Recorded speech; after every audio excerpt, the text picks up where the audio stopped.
কি খবৰ মৰমৰ ছাত্ৰ-ছাত্ৰীসকল তোমালোকৰ বাবে যোৱা বছৰ আমি পাইথা 360 এপছত অসমীয়া বিষয়টো কি কৰিছিলোঁ মুকলি কৰিছিলোঁ আৰু সেই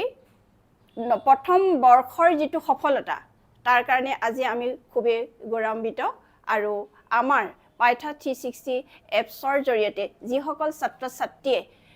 আমাৰ পাঠ গ্ৰহণ কৰিছিলে অনলাইন ক্লাছৰ জৰিয়তে আমাৰ 100% উত্তীৰ্ণ হৈছে আৰু লগতে 90% এবভ আৰু 98% লৈকে পাবলৈ সক্ষম হৈছে গতিকে এই সুখৰ বতৰাটো তোমালোকলৈ লৈ আহিলোঁ আকৌ আমি অনাগত বৰ্ষত অৰ্থাৎ নতুন বৰ্ষৰ শিক্ষাৰ আমাৰ কেৰিকুলামৰ অনুসৰি আমি পাইথা 360 এপছত অনলাইন ক্লাছৰ উপৰিও অফলাইন ক্লাছৰ কথা আমি সিদ্ধান্ত লৈছোঁ গতিকে ক্লাছ 9ৰ পৰা ক্লাছ 12 লৈকে